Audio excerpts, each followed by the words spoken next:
Hello, and welcome to Global Scalpels, a podcast dedicated to the 5 billion people worldwide who lack access to safe and affordable surgery. I'm Rihanna. And I'm Taylor. And together we're Global Scalpels. Our speaker on today's episode is connecting with us from Malawi, and we're very excited to have him with us today. As the country coordinator for the Scaling Up Surgery for Rural Populations in Africa, or Surge Africa project, he's working to leverage technology to improve access to surgery for people living in remote parts of the country. He holds a bachelor's degree from the University of Malawi and a master's degree from the London School of Hygiene and Tropical Medicine. He has nearly 2 decades worth of experience in research coordination and clinical trial monitoring. Without giving anything more away, I'm excited to introduce Mr. Gerald Mwapasa. We're honored to have you here with us today. Thank you so much for joining us. And thanks for having me. So just to start off with, can you tell us about your career and how you first became involved in global surgery? Basically, after finishing my bachelor's degree from University of Malawi, I joined a Marian-based University of North Carolina research project. This is a biomedical research project where they do different kind of research, clinical trials. So that was my first job.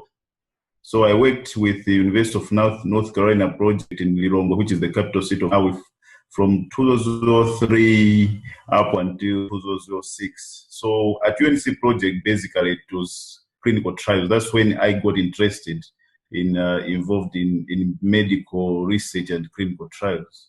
So after leaving University of North Carolina, I joined Malawi College of Medicine. This is a constituent college of the University of Malawi that trains medical doctors and clinical staff. And I joined as a clinical research associate, basically someone who monitors how research is done and how clinical trials are managed. I worked with University of Malawi, a department called Research Support Center. So my role basically was in line with supporting research, but in the area of clinical trials. So I worked with them from 2006 until 2009. That's when I went back to school and do my master's in clinical trials at London School of Hygiene and Tropical Medicine. So soon after finishing my master's, I already thought about coming back to Malawi. That time I was in London, but because I have so much passion for my country, I really wanted to come back to Malawi and continue doing what I was doing. So the first project that I joined was a clinical officer surgical training in Africa. That was in 2011. Until now, I'm still at College of Medicine, clinical officer surgical training in Africa, which in short is we call it Coast Africa.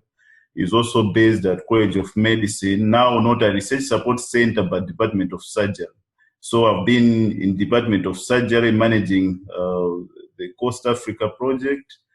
Later on, now I'm managing and coordinating the Surge Africa, which is surgical scaling up surgery for rural populations in Africa. So that's where I am now. I'm doing both research as well as project coordination, but sometimes I also do clinical trial monitoring and training. That's so great. It sounds like you've really had quite the diverse background going all over the world for your training. And then, as you said, having this passion to come back to Africa and to really feel passionate about coming back to your home and to give back. And you certainly are. And we're very excited to have you here with us today. So obviously you've been in many different situations and different scenarios, and coming from a non-clinical background, as you said, with these different master's degrees and running clinical trials, but working with clinicians on a day-to-day basis, how have you found working in the global surgery sphere, and how has your involvement been in that outside of the clinical realm? It has been very interesting. I didn't know that surgeons, those people who cut, are good to work with. I'm really enjoying working with them.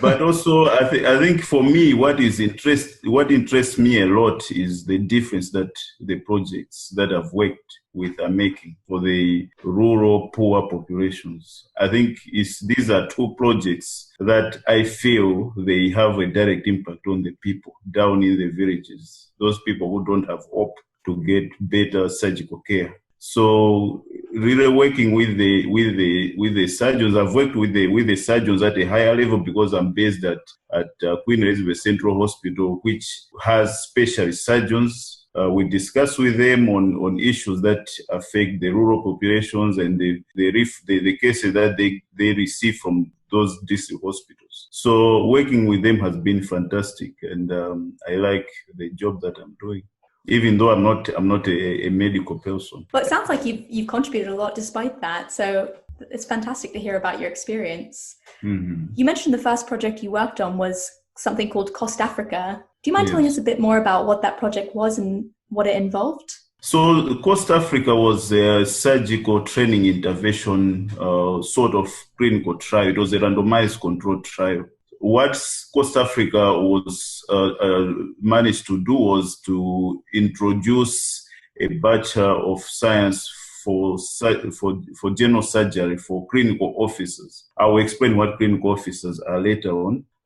But these clinical officers are the hub of district level surgery. You might want to know that more than 80% of Malawi population is rural. And in those rural hospitals, we have got district hospitals, and the district hospitals are usually the backbone of those district hospitals are the clinical officers. So then the clinical officers, if you would allow me to explain what they are non-physician clinicians. Those whose highest qualification was a diploma in clinical medicine. So Cost Africa came about to introduce a bachelor's in general surgery. Of course, other specialties that College of Medicine also joined in and added on other specialties like pediatrics, obs and gyne, etc., etc. But for specifically for Cost Africa, it was an intervention, training intervention trial that we trained 16 clinical officers in the district hospitals, mainly based in the district hospitals where they would normally work. So we had a team of surgeons coming from two major central hospitals in Malawi. Kamzo Central Hospital in the central region, as well as Queen Elizabeth Central Hospital in the southern region, going down to the district hospitals and teaching the clinical officers in the hospital where they were assigned to be based in. So we had 2 clinical officers in 8 district hospitals, and obviously we had other 8 district hospitals where we wanted to compare the outcomes after some time. Basically, these clinical officers spent most of their time in the district hospitals, and they could come periodically to central hospitals for short courses, but mainly they would be based on the district hospitals, and the specialists would travel and teach them on the job. So the main emphasis for this project was on the job training for the clinical officers. We want to train them in the environment where we want them to be. So we ran this project for 5 years, collecting data and also training, and later on compare the outcomes between the hospital that had no clinical officer that we trained and those that did not. So basically that was Cost Africa. And the major achievement was that we introduced this higher level qualification for them. So you can already see that we created a career progression from them just having a diploma in clinical medicine to having a bachelor's degree in general surgery. Yeah. And so could you expand a little bit more on these clinical officers? So you called them non-physician clinicians, essentially. So what is the range of the jobs that they would be able to do, and just kind of what would they be licensed, I guess, to do in that situation? Basically, they'll be there to do most of the things that a medical doctor would do, except those specialized surgical problems that are presented to them. So they will do cesarean sections, they will do hernia repairs, they will repair hydrocele, etc., etc. But now their limitations is that they are not medical specialists. They are not doctors either. Sure. So when they are presented with a case, that they cannot manage at a DC hospital level, they will need to refer to a higher hospital. In this case, they have to refer to either Queen Elizabeth Central Hospital if they are based in the southern region part of Malawi, Zomba Central Hospital, Kamzo Central Hospital in the central region, or Zuzu Central Hospital in the north. That's the limitation, the expertise, but also the environment they work in the DC hospital. Obviously, there are other challenges as well to do with equipment, supplies, etc., etc. So it might not always even be that they don't have the skill to do it, but maybe that they don't have the resources to, so they need to refer it to somewhere else. Sure. Exactly. So there'll be different reasons why they would refer case. Yeah. And you mentioned that you were comparing the results of hospitals with clinical officers with those that didn't have clinical officers. Would you be able to tell us a little bit about your results? Basically, the comparison is not hospitals with clinical officers and those without clinical. All the DC hospitals in Malawi have clinical officers, but the difference is the comparison was a DC hospital with our trained clinical officers, and compared to DC hospitals without our trained clinical officers. So in each of the DC hospitals, you'll find a number of clinical officers, but the difference will be their qualifications. Now, Coast Africa's difference so that we train them to a higher level. Yeah. So with the results that we saw already was that the number of index procedures already increased in the hospitals where we had our trained clinical officers. Yeah, they did more than than compared to the controlled hospitals where we never had a clinical officer under Coast Africa. And we also try to compare other outcomes. We compared the intervention hospitals on certain outcomes with the central hospital. For example, the outcome of a hernia repair between those that were done at a central hospital compared to those that were done in the intervention hospital. So we took the central hospitals as our standard. Since the central hospitals surgeries will be done by a specialist, and wanted to compare how the outcomes will look like for our clinical officers who are down in the DC hospital. And you'll see that the results were equally good. Yeah. No, I think that's fantastic. I mean, what we're really talking about here is, expanding the workforce, right? It's probably not plausible to just be able to have tons and tons of new doctors to be able to take care of to overcome this huge deficit in need of number of doctors that we need, right? But we can train up a robust surgical workforce of clinical officers or people who can do a lot of these things to free up the doctors to do some of, as you said, the maybe more complex things that or more resource constrained things. Could you just briefly talk about what the timeline is for training of a clinical officer, and if it is different between what's traditionally done and what is being done in Coast Africa? Traditionally, a clinical officer goes through a 3-year program. After the 3 years, they'll get the diploma in clinical medicine. But now, with our introduction of a BS in general surgery, they have to do 2 more years at the College of Medicine. Yeah, that's when they can attain a bachelor's degree in these specialties, including general surgery. But still, that doesn't make them a medical doctor, because a medical doctor has to go through the entire 5 years at College of Medicine. And often we find that surgical trainees are trying to compete for training opportunities with other members of staff. I don't know if this is a problem in the centres you've been working with, but how do you balance the need for training of these different groups of surgical staff, so the physicians and the non-physician clinical officers? Yeah, basically, I think that's where the model of the in-service training came about, because others thought about bringing these clinical officers to a central hospital and teaching them there. But now the problem that we have is that our central hospitals are congested with different cadres trying to learn different things. You have College of Medicine, for example, they use this same central hospital to train their trainee medical doctors. And there are other, we also have Kamuzu College of Nursing. They have got other cadres coming in the central hospital to train their students. Now, for us, the in-service training made a lot of sense because there's room at a DC hospital where you can train clinical officers. In the DC hospitals, you only have maybe two or three medical doctors who heads the hospital.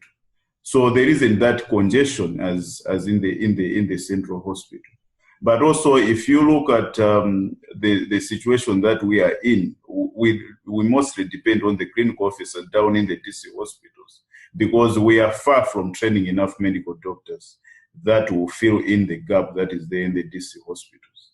The DC hospitals for us is the ideal setting to train these clinical officers.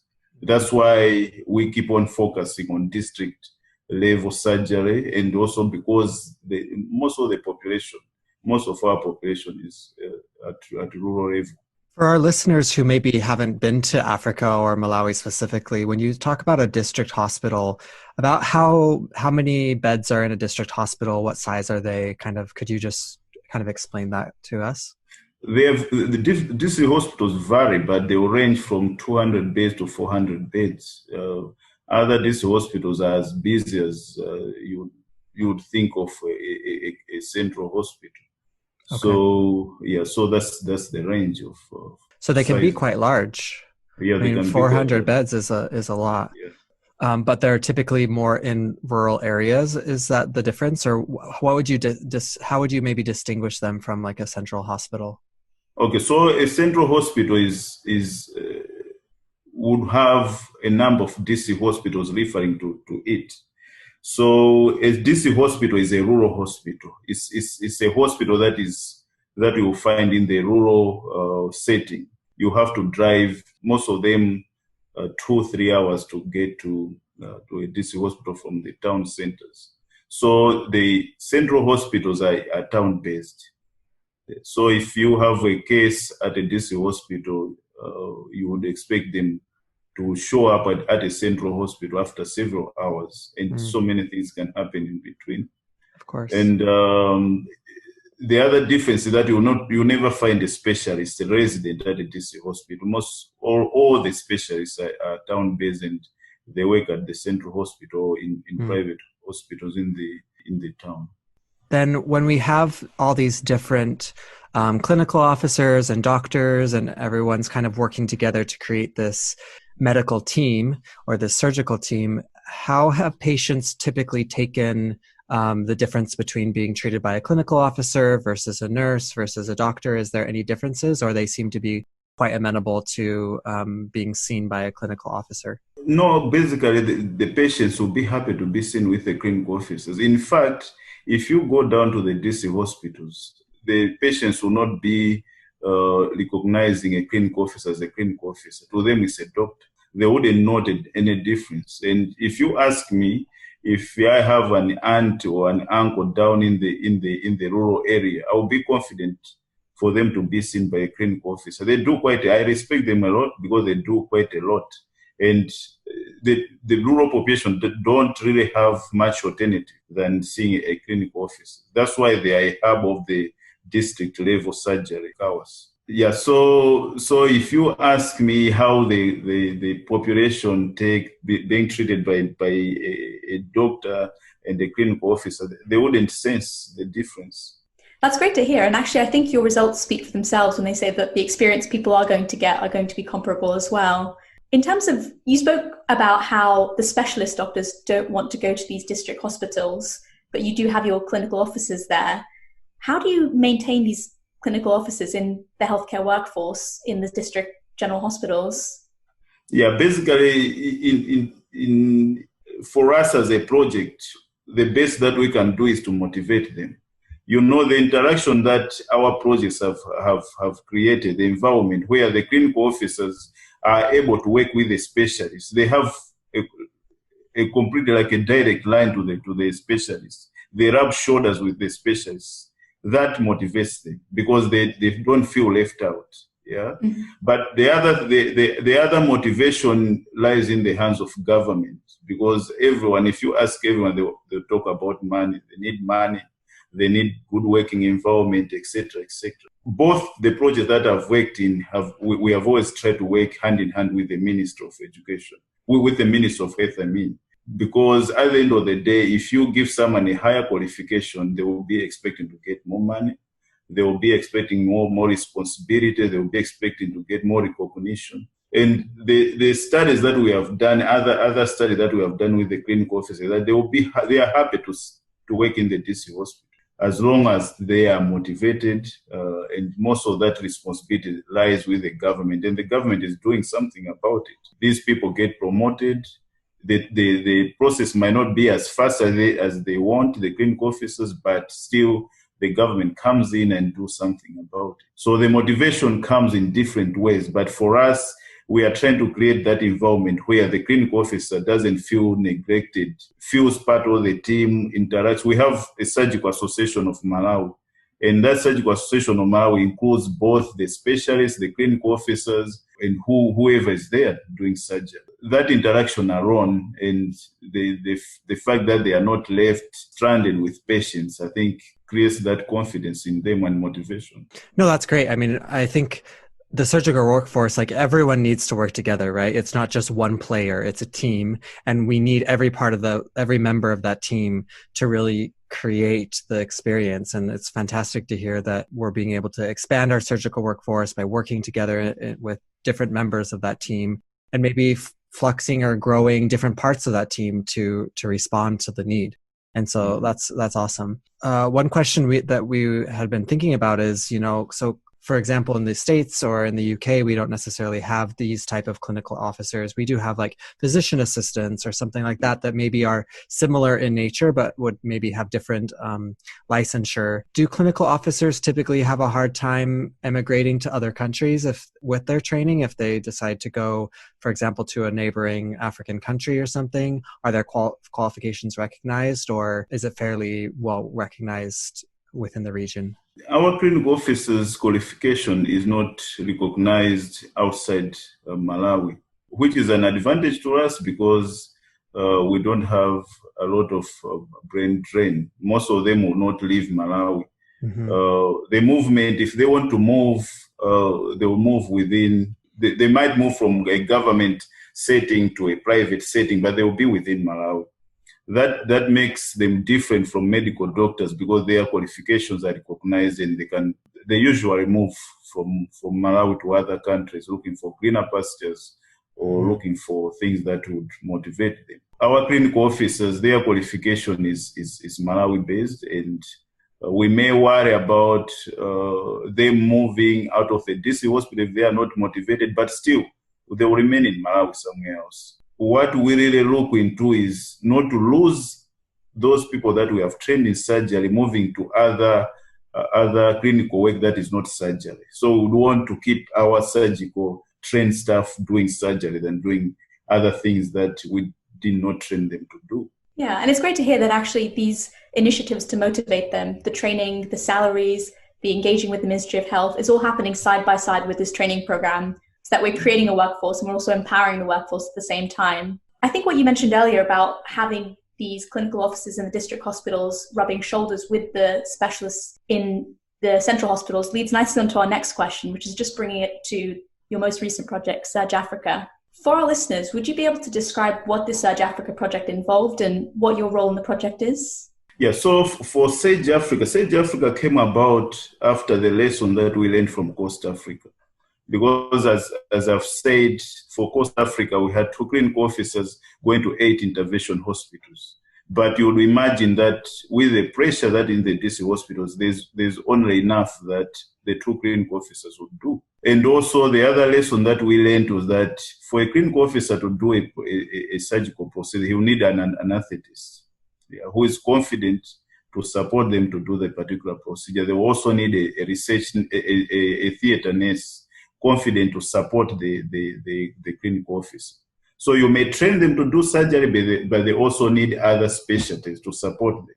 So Surge Africa came about to include the other specialties. So we included the obs and gyne people, the specialists at Queen Elizabeth Central Hospital. we included the obstetricians, the gynecologists, and also included the anesthetists. So the difference between Coast Africa and Sage Africa is that Sage Africa, we are not offering any qualification to whoever we are supporting. And we are different from Coast Africa as well, that we are involving 4 specialties: nursing, obs and gynae surgery, and anesthesia. So we have visits to each of the DC hospital in the southern region part of Malawi. A team of four specialties from the Queen Elizabeth Central Hospital and Zomba Central Hospital, which is also on the other part of the southern part of Malawi, go around the DC hospitals once every 2 months. They go to the DC hospitals and they train and mentor the entire surgical team. So they don't target few individuals like in Costa Africa, where we only train 2 clinical officers. For Sage Africa, we target the theater nurse, the anesthetist, the surgeon, and whoever is doing obs and gynae work. So we do those once every 2 months visits. And in between, because we know that if they go to a DC hospital, they'll spend 2 days at a DC hospital. So obviously cases will be happening between the 2 months. So what we decided on is to create a platform that will connect the DC hospitals with the central hospital staff, so that whenever they are presented with a difficult case, whether it's an emergency or an elective case, they should be able to consult with the central hospital team, and they get advice on what to do, whether to refer or manage it at a DC hospital, and what to do before referring. So Sage Africa is basically doing a similar thing to Coast Africa, but now the focus is on a bigger picture on how the theater looks like. If you have a team going to a DC hospital, they'll do everything. They'll speak to the head of the hospital, looking at the supplies, looking how the theater is set up, looking at the problems that they have at the theater, and also working with the different staff that are there. And in between, online support through what we call the managed clinical networks that we created, where you see every day, you see different posts of patients presented at DC hospital, and the clinical officers asking guidance from specialists on what to do with the case. And the specialists would respond right away to say, with that particular case, please do A, B, C, D. And the clinical officer gets help right away. Or they will advise, operate, and they give support online. This is just so exciting to me. I think it's just such a novel and great idea, and a great way to, work with the situation that you have, and just trying to come up with new and innovative techniques to be able to tackle the issues that you're experiencing in these different district hospitals and things. So essentially what you're saying is you're creating a network, right, between all the these 4 different specialties to be able to tackle difficult cases, and to know whether they should be transferred to a bit more central hospital if they're at a district hospital, if they can do this operation there, what resources they need, things like that, right? They're just basically coordinating all of that. And so you said that if, a clinical officer or a nurse or whoever, or even a doctor has a question on a difficult case and isn't quite sure, they submit this question. Where do they submit it on, and how many people is that going to?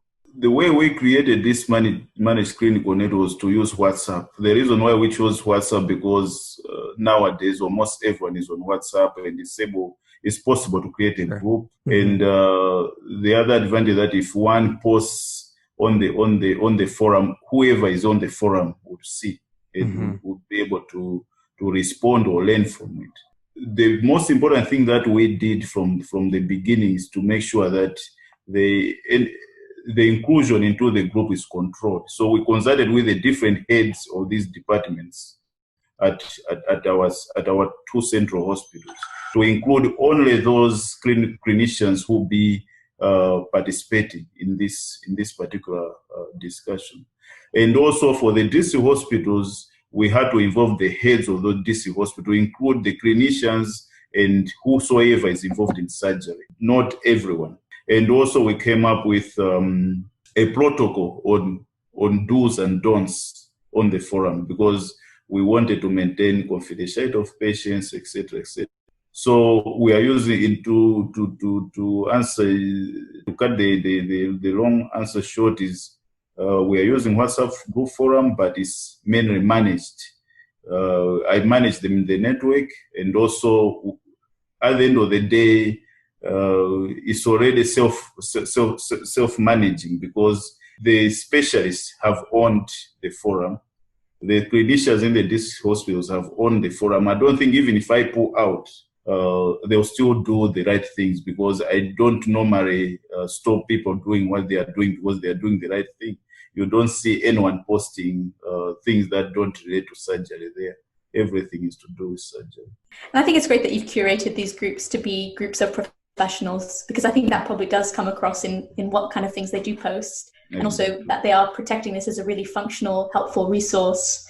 What are some of the do's and don'ts that you mentioned for this platform? The most important thing that we realized using the WhatsApp group forum was confidentiality of our patients, because sometimes the clinicians will post a photo of the patient. Sometimes they will send medical records, x-rays, etc., etc. So what we said, we don't want to see faces of patients. We don't want to see names of patients. And the other thing, you only have to post what is relevant to the group, because every time you post a case, someone has to take it seriously and has to respond to it. This has worked very well. Every time we want to add new members, we have to orient them on what to do. Otherwise, if we don't, people may end up messing around with patients' confidentiality. And we try to safeguard that as much as possible. And so far, we haven't had any major such issues.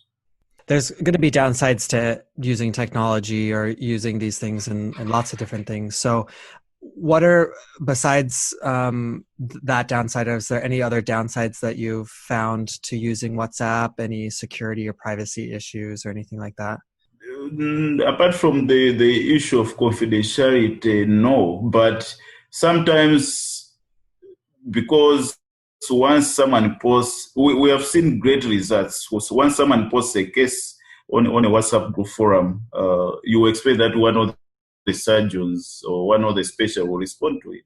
But because we don't assign specific people to answer the case, there have been a small number of percentage of posts that hasn't been responded to in time, maybe about 4% or so. I recently analyzed data and I saw that there's a certain small percentage of patients who did not receive a response within an hour. So those things are expected because we don't assign people on call to answer the cases that are posted there. It only depends on what sort of a case has been posted there. And we also imagine that we don't have a massive number of specialists. They are also busy doing work in the central hospital. And if it's a pediatric case, for example, you see that if the surgeons are busy, they will not answer that within 10 minutes. They may take time, but this is expected. We don't expect every case to be responded to within minimum time. But I can assure you that most of the cases, when they are posted there, there's a reaction from the specialist within an hour. Maybe I analyze about 78%. Within an hour, they will respond, and in the 70% as well, you see that someone has directed exactly what has to be done. Do you have any specific norms or anything that so you said like we try and do it maybe within an hour if you can, but obviously that's not always possible. But are there any specific norms, for example, a specific symbol, emoji type thing that is like, this is an emergency case, please respond immediately versus something else, or any type of norms that have been created in the groups? No, we haven't done that. But with time, we have seen that the DC hospitals have learned to do things without even being advised. They will post the case there, but they will recall the kind of advice that they were given before. Because the cases usually are similar. The cases that they used to struggle with when we just started, you can clearly see that they know what to do. So they will normally post a case and they will tell you what they have done based on what they have learned before.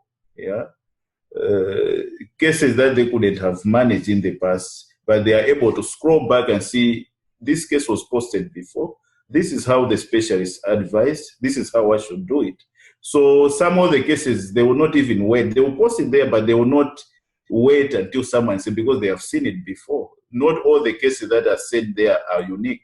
Most of them, they have been sent before. And since when a case is posted by one of the DC hospital, you are sure that everyone in the forum is able to see them. The educational part of the forum is priceless, because everyone will see what the specialists advised before. But we don't really use the emojis or different signs. So no appendicitis emoji just yet. I think it's great that this tool is just really useful for not only those who are acutely in the clinical setting that need it, but also just those who happen to scroll by and can look at what's going on just for their own day-to-day learning. Mm-hmm. With all referral systems, there is one aspect of having the education transfer and just the knowledge sharing. The other aspect is the more logistical aspect of transport, if there is a patient that needs to be referred.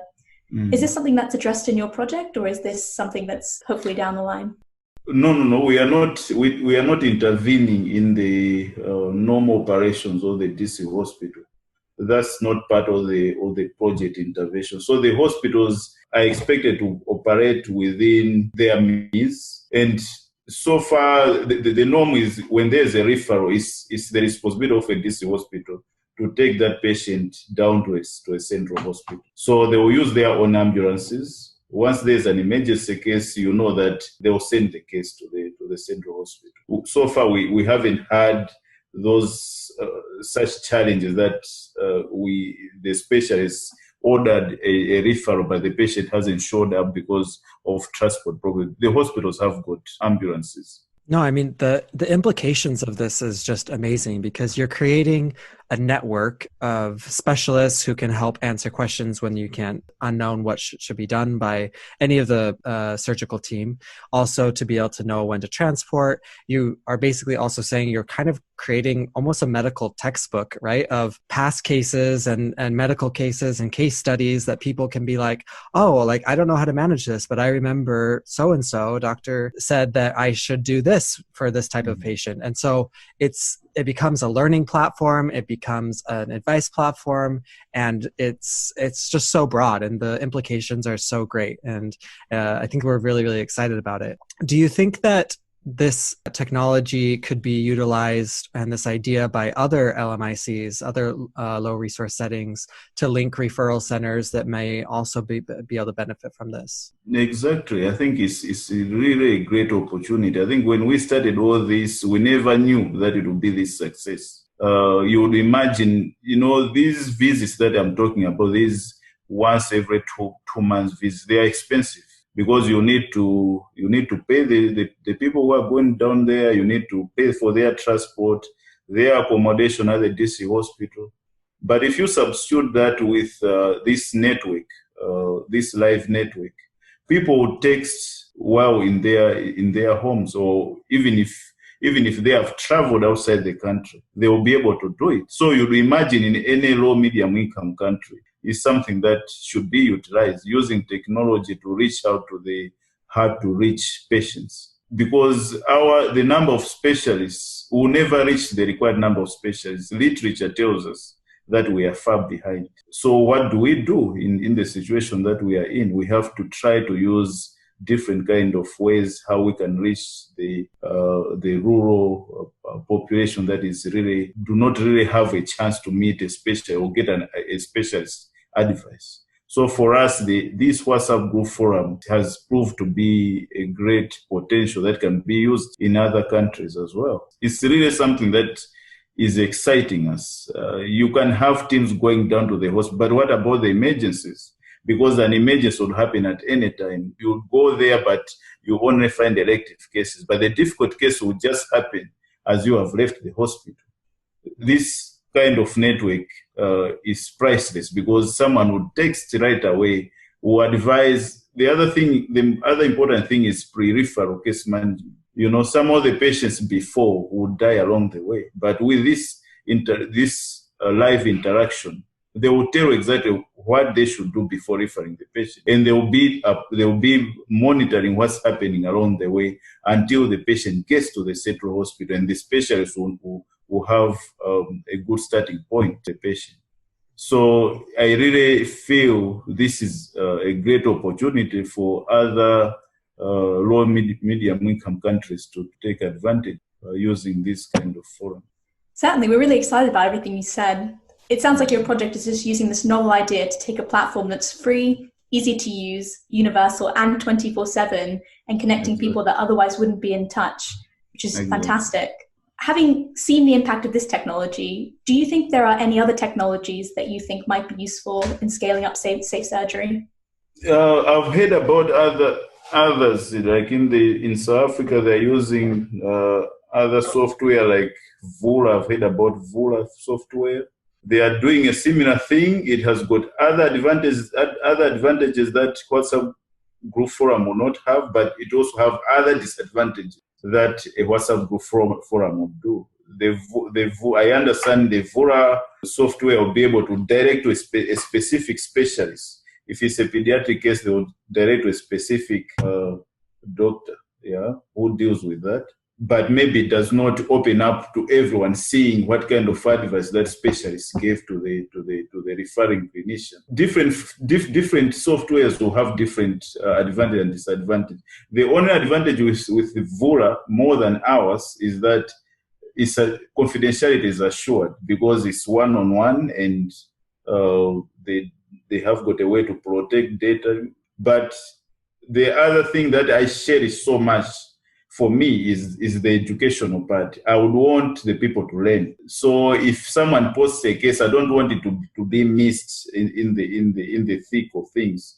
I want someone to learn from it. So a platform that would work like a WhatsApp group forum, if someone would think about tightening up the confidentiality, I think it's just an ideal platform that would work everywhere. I agree with you. And the thing about it is it's not a special platform that people have to get. As you said, everyone has WhatsApp. Everyone uses it. It's very simple. They know how to use it. So it's just integrated into their lives already, and they can easily see them. They don't need to log into anything. And that education component is super important. You brought up an interesting point. If maybe someone is even out of the country, they can still be getting WhatsApp messages and could answer and things. And so has there been any partnerships with either other LMICs or other even high income countries to be able to have specialists, maybe, if you want to talk to someone in London or in Boston or something and get their opinion, or vice versa. Maybe someone in Boston has, an immigrant or someone come in and they haven't ever seen this before. It's not something that we get often in New York or Boston or something. And we want the advice back, to the local surgeons. Is there any type of exchange that way, or is it mostly been specific to Malawi currently? I think so far this has been specific to Malawi. Since Sage Africa is also in other countries like Zambia, Tanzania, they have tried their own different platforms. But because maybe settings might be different, there have been different successes and other obstacles as well. But for this one, particularly this one, we have confined it for Malawi, and we have presented our work in other conferences for others to learn from it. Yeah, but the way how we have implemented it, how we have made it functional, others have tried it. We don't know if they would experience the same kind of success as we have. So at the moment, it's confined to us in Malawi, and we have done it in the southern part of Malawi only so far. And we are looking forward to scaling it up to the other regions, because that's exactly what we are. We want to scale up surgery. So things that are working, we want them to be done in other regions as well, in Malawi, but we also want the same to be done in other countries that would face that are facing these similar challenges to ours. But so far we haven't added or tried to consult with other specialists from countries outside Malawi. And I think that actually keeping it within Malawi, or specifically southern Malawi, probably has its benefits in terms of language, culture, exposure to certain conditions, and most importantly, just building these connections between people who may see each other at otherwise very infrequent intervals. The thing that really comes across in this project is that it's in Malawi, designed by Malawians, and specific to the Malawian context. Not only that, but because also the other part that the DC hospital really wanted was feedback. They would want to know what happened to their patient. When you refer a patient, you would want to know how the patient was managed. And the reason why we have confined it to the Malawian specialists and the DC hospital is because once someone posts a case, they can ask how the case has been managed. They will be told things that they have done well and things that they haven't done well. So the feedback part is really encouraging because everyone would want to know how they would want to be marked, I would say. They would want to be marked how best they have done and how they would deal with the same kind of case in the future. As of now, I like how it is. I would want them to interact between the DC hospitals and the specialists that refer cases to them and the feedback that they get after the case has been managed at a central hospital. I think that's really, really important to create this cycle of continuous learning. The fact that this is so led by Malawi has probably been part of the reason it has been so successful because, like you're saying, it's addressing all of these challenges that someone who wasn't necessarily familiar with the context would not have necessarily thought of. This is probably something that doesn't happen as much as it should do in global surgery projects. Do you agree with this? Or if not, how can we think about getting projects to be more locally driven and context specific? In our case, this has been Malawian driven. This locally, this project is led by two professors who are well known in surgery. And these are local Professor Bockstein and Professor Nyengo Mkandawire. These are the two principal investigators, local based. Yeah. So they provide required leadership.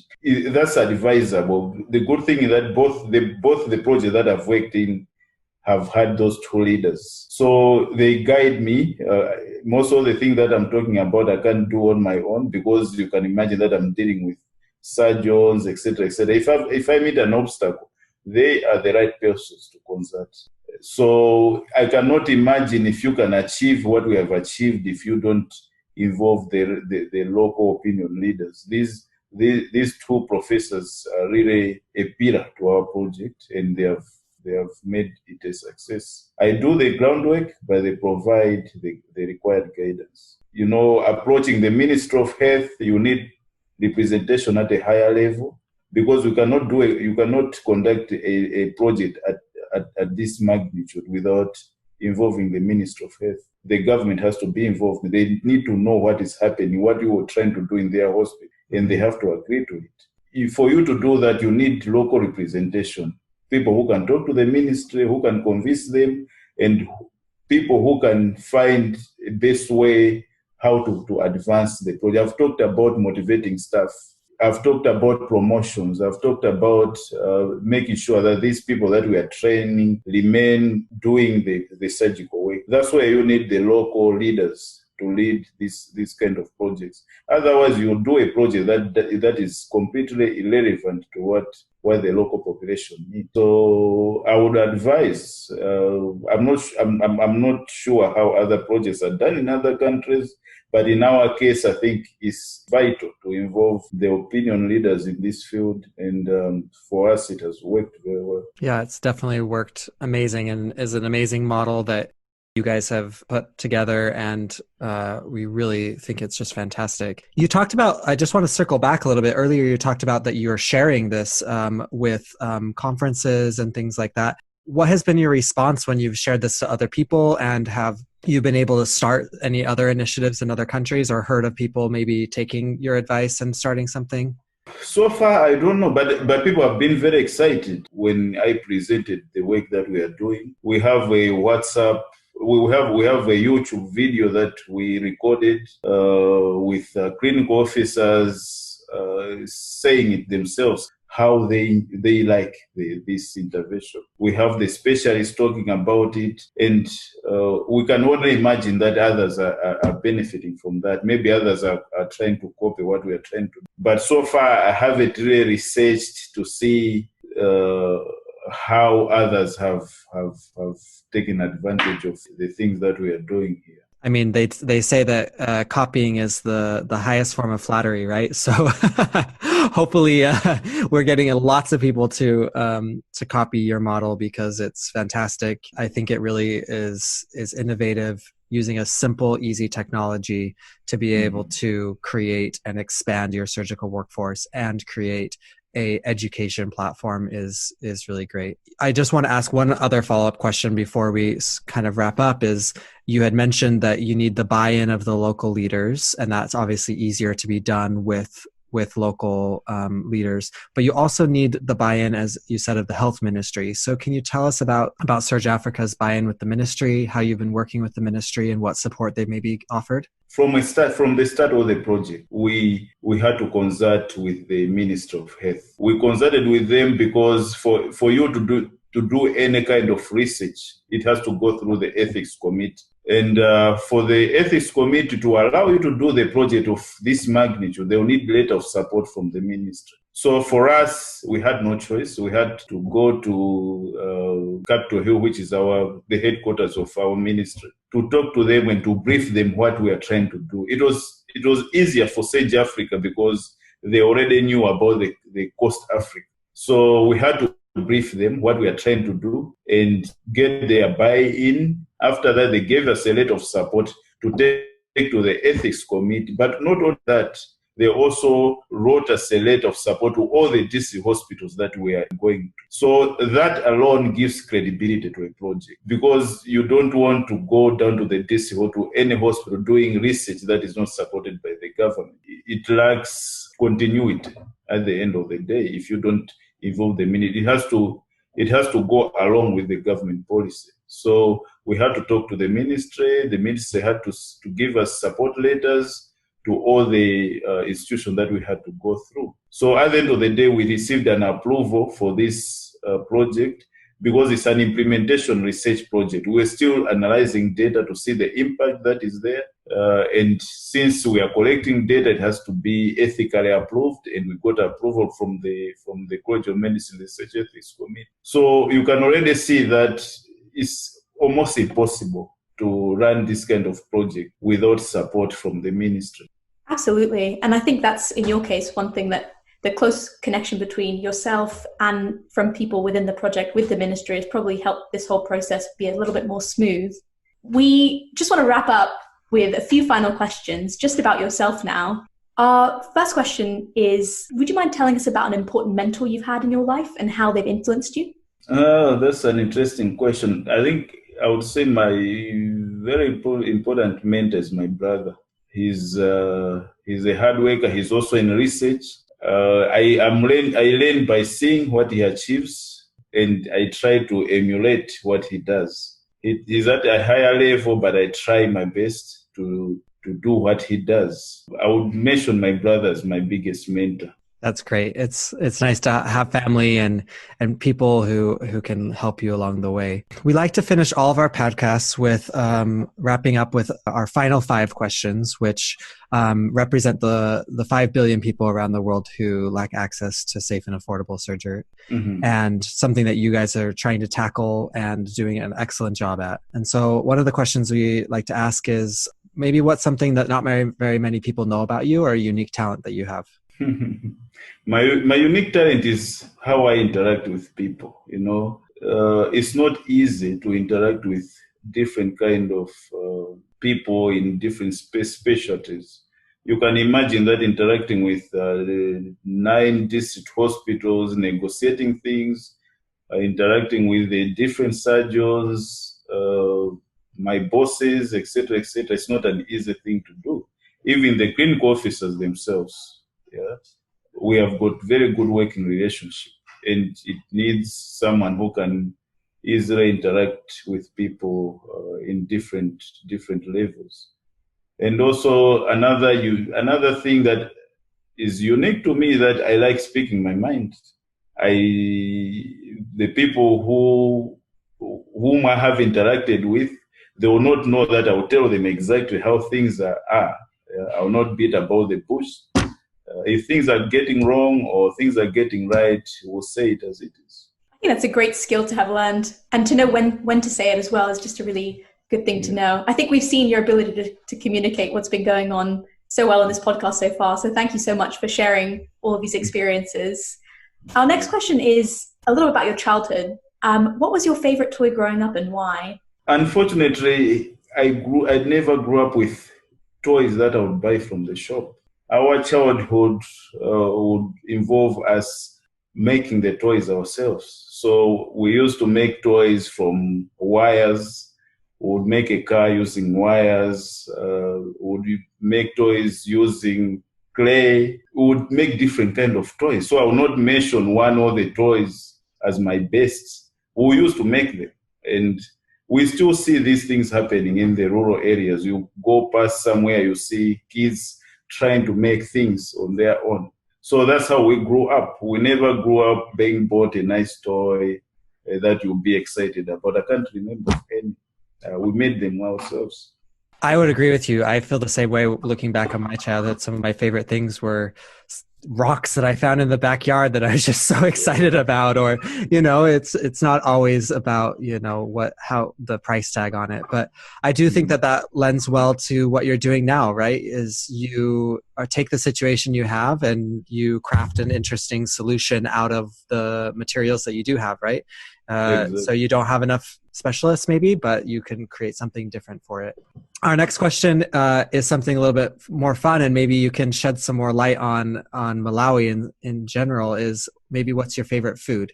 Maybe something specific to what you don't know about. My favorite food is jambo. Jambo is tilapia fish. That's our nice and delicious fish in Lake Malawi. That's the food that I like the most. So if you give me rice and jambo, then I'm happy. I think I'd be happy too. It sounds delicious. And then our final question today is, what's the best piece of advice you've ever received? I would say you have to celebrate every little success that you achieve.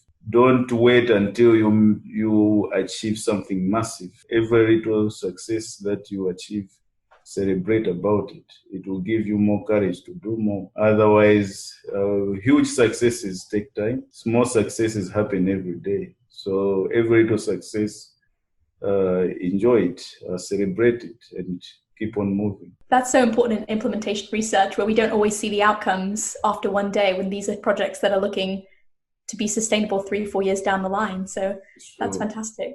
Thank you so much for speaking with us today and just sharing all of your experiences. I've learned so much about how we can use really cost-effective means to connect people, just that it doesn't need to be the most expensive platform or the most technically advanced one, but it's one that does the job. And I think that's something great that's really come across here. Thank you so much. We're excited to let people know about this innovative solution, and hopefully be able to spread that to other places so that other people can take advantage of that as well. Sure, I'll be happy to see other people doing what we are trying to do here. Well, we thank you again for joining us.